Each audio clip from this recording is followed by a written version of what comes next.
So. Oh, that is? Okay. How do we know it's positioned properly? I think Mary set it up. Okay. It should be okay. Wasn't sure what that was. We'll edit this part out, of course. Keep my lips still. Okay. Here we go. First question from me. Why are you running for district attorney for Greene County? Well, I have 30 years of experience in practicing law and in criminal law. And I got to say, criminal law has changed a lot in the past 30 years. Crime in Greene County has changed drastically. The crime seems to be much more violent. A lot of the crime seems to be drug involved. We have drug dealers who are targeting our youth. They're targeting our college students, our high school students. Now they're actually reaching into our junior high age kids as well. And that's a grave concern. And recently, I've not been liking the world of defense. So I've come to the point where I would like to switch gears. I would like to use my trial skills to represent the people of the state of New York and to assist victims of crimes and do what I can to protect people so that they don't become victims of crimes. Now, you bring up a good point, not liking defense anymore. Why is that? Well, again, the problem I see in Greene County is the nature of the crime has changed. First of all, we have so much more crime, and we have so much more serious crimes, and we have so much more drug-involved crimes. My kids are older now. I've seen the drug problems through the high school. Thank God my kids haven't been part of that, as far as I know. But again, I think something more has to be done to prevent the increase in crime in Greene County. Something has to be done to control it. And I think experience in the district attorney's office will go a long ways toward having some sort of grip on the criminal offenses in Greene County. Specifically, how could you control the drug epidemic, such as the heroin and prescription pill epidemic, of course? How would you address that situation locally? Well, the drug of choice seems to be heroin right now. It's a drug of choice for the user because it's so inexpensive. These drugs are out there. You can get one hell of a high for $10 a hit, and I'm hearing it's even as low as $5 a hit right now. It's a drug of choice for the dealer because it's so highly addictive. These dealers are enticing these kids, just try it once. If you don't like it, you can walk away from it. But they know how addictive it is, and they know if they get these kids hooked, they're going to have a customer for quite some period of time. What I would do is work closely with the drug task forces of the Sheriff's Department, the state police, and the local police agencies to identify these drug dealers, to arrest these drug dealers, and to prosecute them to the fullest extent of the law. We need to send some of these drug dealers away for long periods of time. Only then will we send a clear message that Greene County will not tolerate drug trafficking. How are you anticipating the transition from defending clients to prosecuting them? Well, I think that transition will be a very easy and quick transition. As far as mechanics, the work is the same. There seems to be this misnomer. You've done defense, you've never done prosecution. Really, it's one and the same. A prosecutor walks into that courtroom and he delivers an opening statement. The defense delivers his opening statement. The prosecutor puts on witnesses and conducts a direct examination. The defense conducts cross-examination. When the prosecutor's done, it's the reverse. Defense puts on his witnesses and conducts direct examination. The prosecutor then conducts cross-examination. Then both parties deliver their closing arguments. So really, it's the same job. The defense might be a little tougher because the prosecution generally has more credible witnesses. They have police officers they can put on the stand. And so I believe it would be very easy to go from defense to prosecution. In fact, that's the way it's generally done. Here in Columbia County, you have Paul Chyka, who served as a public defender before switching and becoming a prosecutor. In Greene County, we had Dan Waller, who served as a public defender before switching and becoming district attorney and then ultimately judge. We had Rob Carpenter in Greene County, who served as a public defender, and then he switched and became a prosecutor. In Delaware County, we had Dick Northrup, who served as a public defender, and then he switched and became prosecutor. So we sharpen our trial skills as defense lawyers, and then if you have the right mindset and you want to go in and protect the people of the state of New York, then you move into the prosecution side and you work to the fullest extent to serve the people of the county. You've defended clients for 30 years. That's what you're running on. Do you foresee a conflict of interest at all if, let's say, you have to go after one of the people that you previously defended? There are rules set in place. First of all, if I defended an individual and that person is now arrested within a month after I take office, I cannot get involved in that case. There are time periods. I believe it's a 2-year time period. So that would create a conflict, and there's already a system set in place where Greene County and Columbia County work in conjunction with one another. So if I have a conflict in Greene County, then Paul Chyka from Columbia County will come over and prosecute that case. Likewise, if he has conflicts, there's an agreement whereby I would come over to Columbia County and I would prosecute any conflicts that he has. So no, that's not a problem. We can work within those time periods. Again, it's your mindset. What is your job?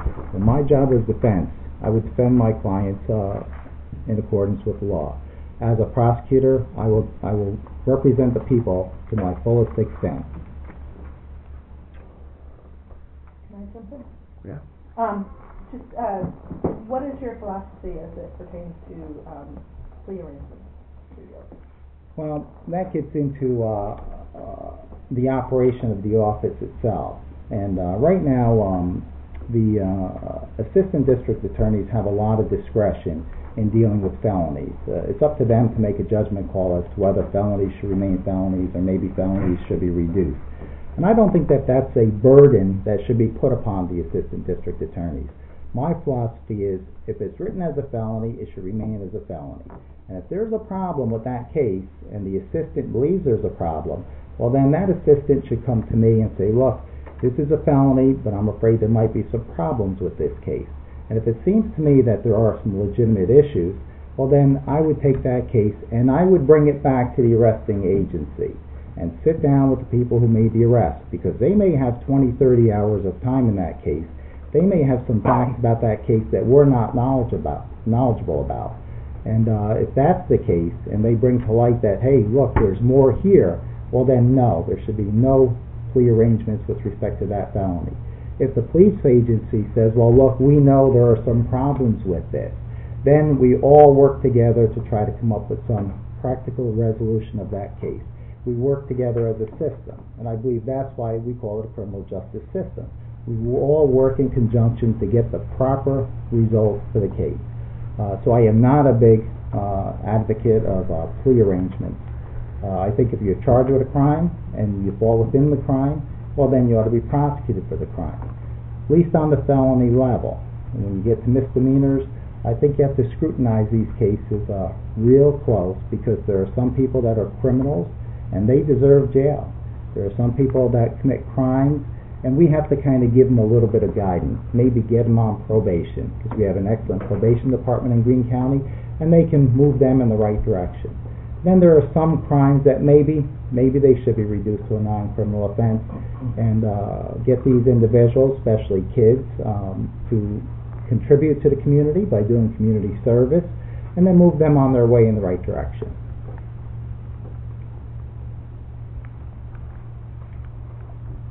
Can I ask a question as well? Did you have something? I just want, you mentioned dealing with former clients. Can we bring up the rumor we heard yesterday or something? No? Hard not to know. Okay. Wow, it's just... I'll let the journalist jump in on that. But the question I've got is the difference between you and Salvino. What do you view as the differences between the two of you? What do others need to look for? Well, I generally focus on what I can bring to the district attorney's office. I don't look to point out anything negative as to Mr. Salvino. I've known him for many years. I think the difference is I have extensive court experience. I'm in court every single week, whether it be a justice court or a county court or a Supreme Court. I do a lot of civil work as well. So I have the court experience, I have the trial experience. I can walk into that district attorney's office, I can pick up a file, and I can immediately begin work.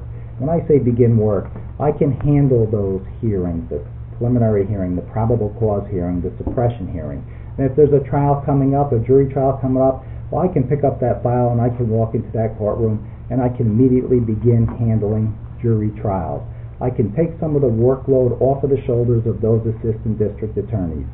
That's what I can bring to the district attorney's office, and that's something that Mr. Salvino cannot tell you he has experience in. And I think that's the biggest distinguishing factor. I can walk in, start work immediately. There's no downtime, there's no on-the-job training.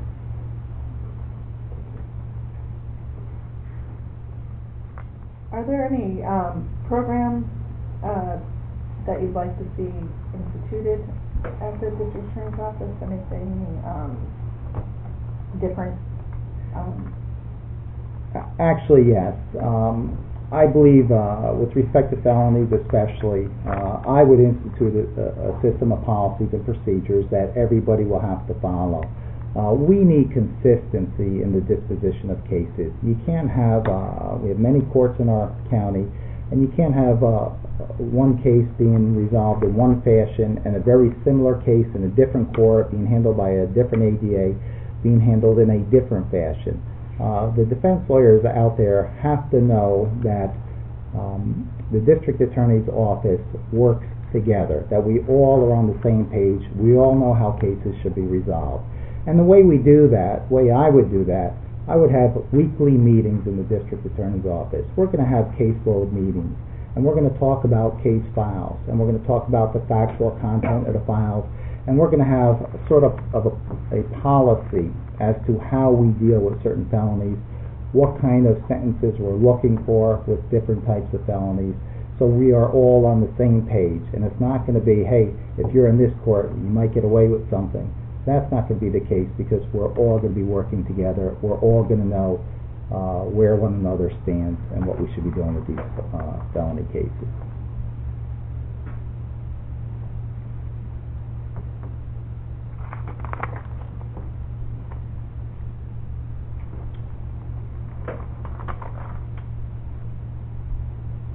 The DA's office has been operating on the same budget for 14 years. How would you look into that? How would you address it? What are some ideas to start increasing the money so you guys can keep your staff and keep them happy? That's a serious problem, because I think our ADAs are terribly underpaid. We need more manpower, but we all know Greene County just doesn't have the resources to put additional personnel on, at least not at this point in time. First, I would argue and fight with the legislators to see if we can get some additional money in the budget. But I'm not going to be optimistic. I probably shouldn't say this on film, because when they hear it, they'll be sure not to give me additional money. But at any rate, but being a trial attorney, at least I can take some of the weight of the workload off the shoulders of the assistants. I can walk into that courtroom, as I stated earlier, and I can begin handling a lot of the caseload myself. So that's going to help a little bit. There are other avenues we can take to maybe get some money into the district attorney's office.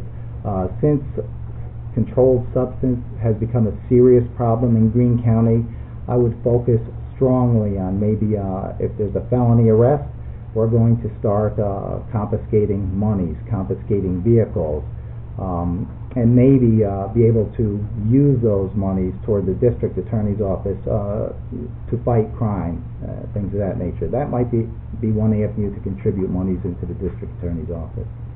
I'm surprised they don't do that now. Well, they do to some extent. The process sometimes is burdensome, and it takes away from your time, the limited resources you have already. But I think if there's a good system put in place, maybe we can make better use of that. Besides money, what do you feel the DA's office needs from the county? How can the county help? Well, they can give us additional personnel, but again, as I say, I'm not too hopeful about that. I think that's basically what I'm looking at anyway, either additional funds or additional personnel, or additional hours maybe. There is a part-time investigator in the district attorney's office. If we can extend the hours for that investigator, that will go a long way toward assisting the district attorney's office, especially when it comes time for trial. When it comes time for trial, the man hours required to increase drastically, because now you're working not a 9-to-5 job. You're working whatever hours it takes to lay that case out properly, get all your evidence in order, and that's when these investigators are of tremendous help. They can assist in getting the evidence in order, getting the subpoenas out, and if we can get additional hours for these investigators, that would be a tremendous help for the district attorney's office. So there's been some general discussion over the years about the kind of town and village court system. Do you think all cases should come through, the district attorney's office and one courthouse, or do you see benefits to the individual, like village courts and town courts? You're talking about whether we should have district courts? Is that the discussion? Well, I'm used to the town and village courts, being one of the older people. We actually have, if you have district courts, they're talking about having attorneys as judges, only attorneys as judges. And I have to say, over the past 30 years, we have had excellent judges in these town and village courts. They really take their job serious. They go to their training. And it's amazing, how much time and effort they put into their job. They handle trials, and they do an excellent job handling trials. So right now, I don't see any change coming up anytime soon. I'm happy with Greene County, the way the courts are running. So I certainly am able to work within that realm. What's your stance on medical marijuana in New York State? I have a concern about medical marijuana. I don't know to what extent it's monitored. Are we opening the door to doctors writing prescriptions for just about everything and anything? My concern about marijuana is and always has been, it may very well be a stepping stone into more problem drugs. And I just hate to see that. So at this point in time, I am not for medical marijuana. What exactly, you oppose the SAFE Act, correct? That's correct. What exactly do you oppose? What about it don't you agree with? Well, my biggest concern is we have a right to bear arms, and it just seems to me that this SAFE Act is a first step in restricting our constitutional rights. And once you start chipping away at the constitutional rights, the question is, where does it end? And that's my biggest concern. And as far as I'm concerned, we should preserve and protect all of the constitutional rights that we have been granted. This Constitution was written many, many years ago, and it just seems to be so well done that it has been appropriate for all of the ages, for all of these decades and decades of time. And I do not want to see the chipping away of our Constitution. Now, you said it was written years ago. Now that was before semi-automatic weapons. And do you think that the weaponry might cause give somebody pause, like how the weapons have become? They're not single-shot rifles anymore. They have clips with dozens of bullets in them. Why do you think it's necessary to have a magazine clip with more than 7 bullets? I guess I'm trying to ask. Well, then you can ask, why is it necessary to have more than 1 bullet or 2 bullets? Is there some arbitrary number that's appropriate? The problem isn't the weapon. The problem is the person who's holding the weapon. And if someone's going to abuse a weapon, he's going to abuse a weapon whether it is a legal weapon or an illegal weapon. And that seems to be the biggest problem. You have to control the people, not control the weapon. Have you been endorsed by any organizations? I have been. I've been endorsed by the New York State Rifle and Pistol Association just last week, and it's because of my stance on the protection of our constitutional right to bear arms. Do you own a pistol or a rifle? I do own rifles. I do not have a pistol. What was that group again? New York State Rifle and Pistol Association.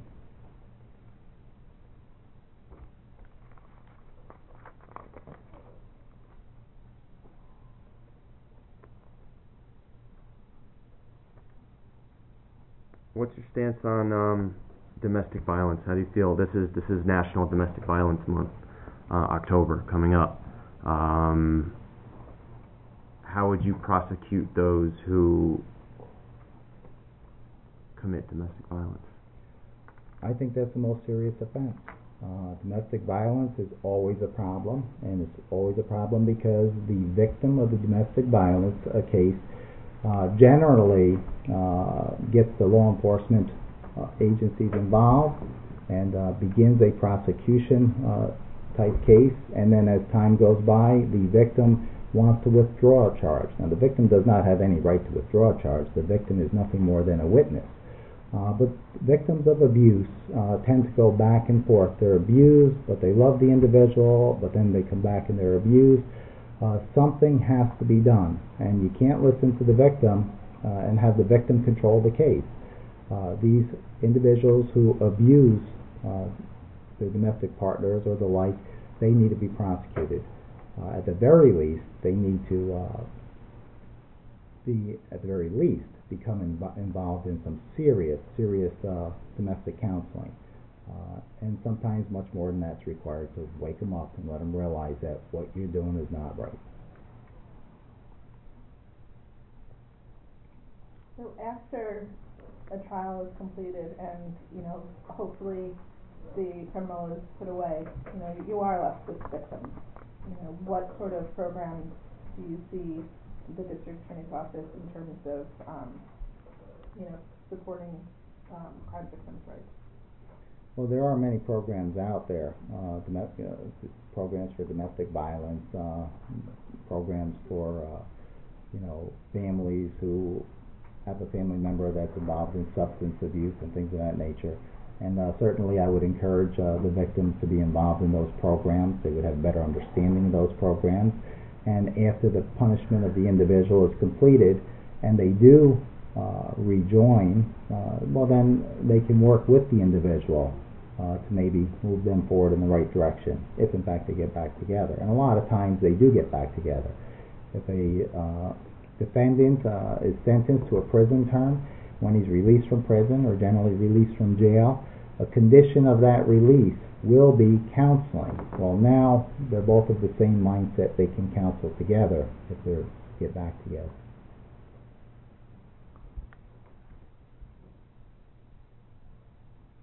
How do you feel about the death penalty? We don't have a death penalty here in New York. And sad to say, there are cases where people deserve a death penalty.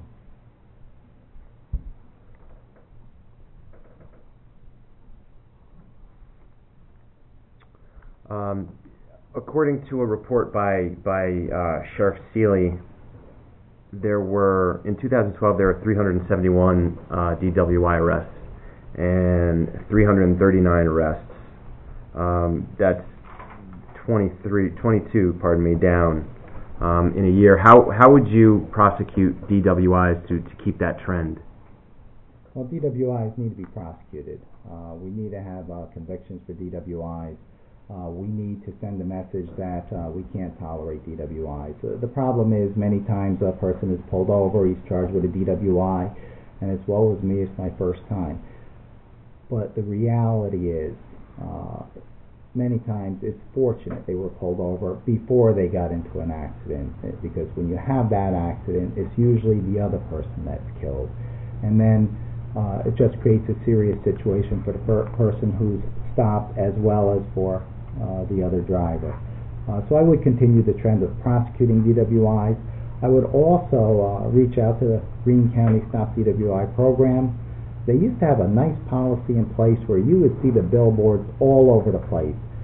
don't drink and drive. .08 is the DWI limit, and that was intended to be preventative. And I thought that worked extremely well. I don't see it as much today. I would like to see more and more of that type of advertisement, and I think we're always better off preventative than working DWIs through the system. That's all I got, guys. How about the background about yourself? Tell us a little bit about you. Where did you go to school? How old are you? What's your legal status? Married, divorced, whatever? I don't know.